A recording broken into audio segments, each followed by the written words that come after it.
네, 지금부터는 후보자가 직접 주도권을 갖고 상대 후보를 지정 또는 지목해 토론하는 지목 토론 시간을 가져보도록 하겠습니다. 아마도 열띤 후보 간의 공방이 오갈 것으로 보이는데요. 정해진 룰에 의해서 상대방의 공약이나 정책, 철학 등을 아주 건전하게 비판하고 또 반론을 제시할 수 있도록 후보자들께서는 반드시 토론의 규칙을 엄수해 주시기 바라겠습니다. 오늘 지목 토론은 후보자별로 돌아가면서 8분 동안 자유롭게 질문하고 답변 받을 수 있는 시간입니다. 주도권을 가진 후보께서는 세 분의 후보 누구에게든 질문을 던질 수가 있습니다. 지목받은 후보는 질문에 대한 답변만을 하실 수 있고요. 유권자분들께 보다 확대된 후보 정보나 공약 검증을 제공한다는 취지에서 한 후보에게 너무 시간을 할애하지 마시고요. 모든 후보에게 균형감 있는 질문을 던져주셨으면 합니다. 발언자가 검증되지 않은 인신공격이나 질문자가 질문 아닌 일방적인 본인 주장만을 하실 경우 사회자가 경고하고 심할 경우 마이크를 끌 수 있음도 알려드립니다. 네, 다시 한번 말씀드리지만 질문을 받은 후보께서는 답변만을 하실 수가 있습니다. 주도권을 가진 후보자로부터 질문을 받지 않은 후보자는 발언하실 수가 없고요. 상대 후보에 대해 질문하실 수 있는 발언권은 공평하게 돌아가면서 드리니까 그 시간을 이용해서 반론을 하시거나 또 질문해 주시길 바라겠습니다. 자, 그럼 첫 번째 지목 토론 주도권은 기호 4번 정의당 강영삼 후보에게 드리도록 하겠습니다. 시간은 8분 드립니다. 자, 그럼 시작해 주시죠. 예, 더불어민주당 조승래 후보님께 질문 하나 드리겠습니다. 혁신교육지구 제도 관련된 건데요.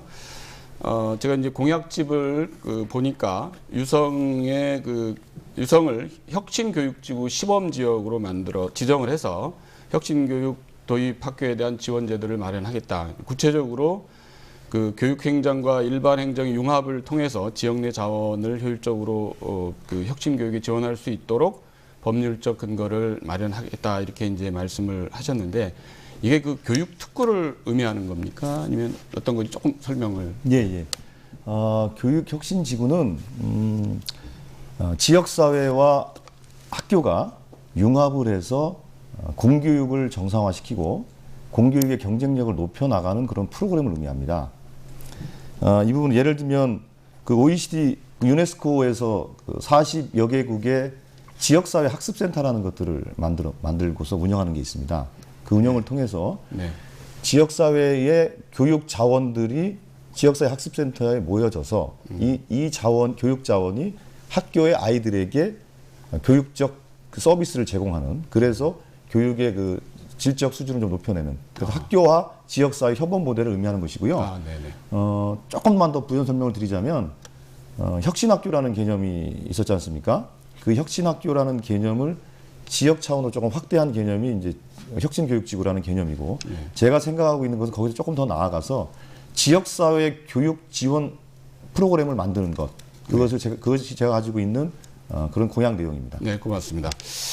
저도 이제 대전에도 혁신학교가 생겨야 된다고 저도 생각을 하고 있습니다. 이제 아시다시피 지금 현재의 교육이 아이들이 창의성을 살리지 못하고 또 아이들이 이제 교육에 대한 흥미를 많이 잃게 만들고 있는 상황 아닙니까? 그래서 그런 문제를 극복하기 위해서 이제 다른 우리 혁신교육감, 진보교육감님들이 이제 계신 데처럼 이 혁신학교를 도입하거나 혹은 서울에서는 이제 공교육 자체를 혁신학교로 이제 바꾸려고 하는 그런 시도가 저는 굉장히 바람직하다 이렇게 생각합니다. 근데 문제는 이거는 교육감님이 하셔야 되는 거 아니에요? 근데 우리 조 후보님께서 국회의원께서 이거를 하시겠다고 해서 좀 어떤 표를 의식해서 만든 공약이 아니냐 이런 좀 오해도 받을 수 있을 것 같은데 좀 말씀 조금만 해주시죠. 예. 네. 제가 가졌던 문제의식이 강영삼 후보님께 말씀하신 문제의식과 똑같습니다. 말씀을 드리자면 혁신학교나 혁신교육지구에 대한 학부모들의 기대나 관심이 상당히 높습니다.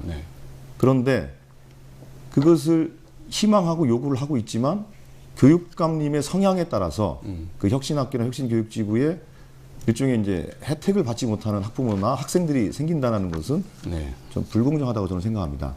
그래서 말씀하신 건 당연히 교육감님의 업무이지만 그것을 국회 차원에서 제도화해서 중앙정부가 책임있게 끌고 가는 게 필요하다. 예를 들면 미국의 경우에 미국은 다들 아시겠지만 주 정부가 자기 책임을 가지고 모든 정책을 다 해나갑니다. 교육 정책, 뭐 노동 정책 다 해나갑니다. 그렇지만 아까 말씀드린 것처럼 지역사회 학습센터에 대한 지원은 연방 정부가 주 정부에 지원을 합니다. 네, 마무리 조금 부탁드리겠습니다. 그런 개념으로 저는 생각한 겁니다. 예. 네, 고맙습니다.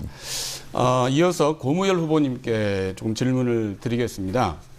고무열 후보님께서는 과거에 새누리당 전당대회 대전조직 기획단장을 지낸 경력이 있으시더라고요. 그리고 제가 2015년 6월 5일자 굿모닝 충청 기사를 봤더니 고무열 후보님께서 2016년 총선에서 새누리당 소속으로 대전 중구에 출마할 방침이다. 이런 인터뷰를 하신 것을 제가 봤습니다. 여기서 두 가지 질문을 제가 드리겠습니다. 첫 번째는요. 후보님이 정체성에 대해서 좀 궁금해하시는 분들이 많습니다.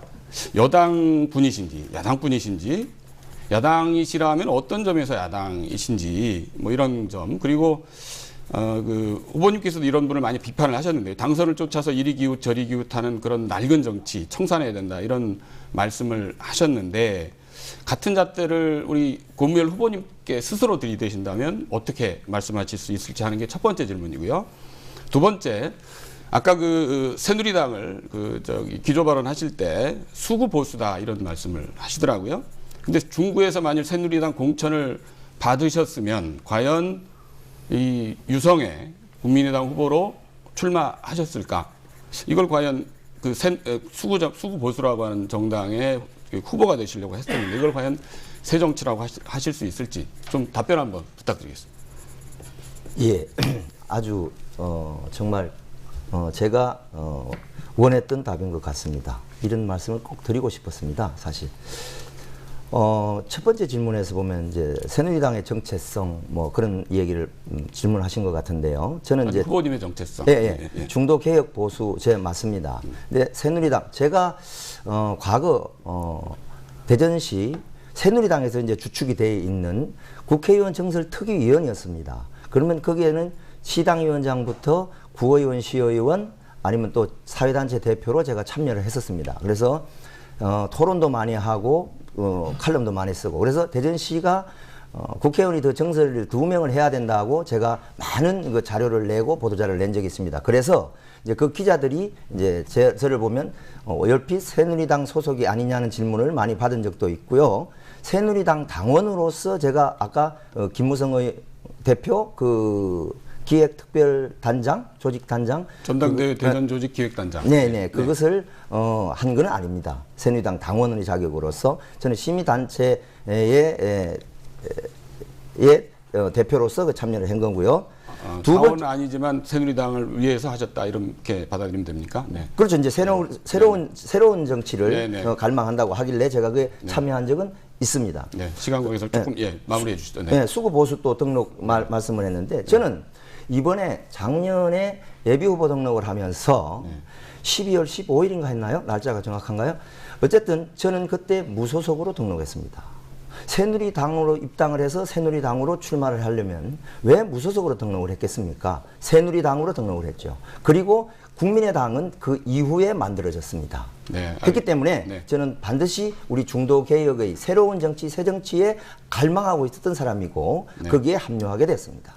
질문 하나를 더 드리기 위해서 제가 죄송합니다. 충분히 못 든 걸 좀 양해해 주시기 바랍니다.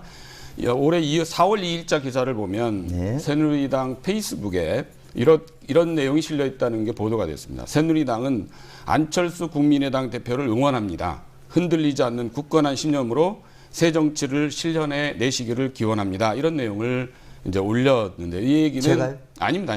네. 새누리당 페이스북에 이런 내용이 들어가 있습니다. 이거는 안철수 대표가 야권연대에 없다는 그런 발언에 대해서 새누리당 김무성 대표가 지지 발언을 하면서 당에서 이걸 발표했는데요.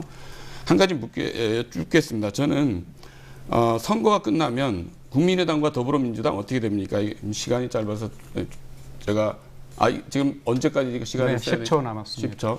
네. 이 통합이 됩니까? 아니면 야권 연대를 통해서 다음 대선을 돌파를 합니까? 네. 시간이 다 됐네요. 이렇게 해서 첫 번째 지목 토론을 진행해 봤는데요. 전반적으로 잘 진행된 것 같습니다.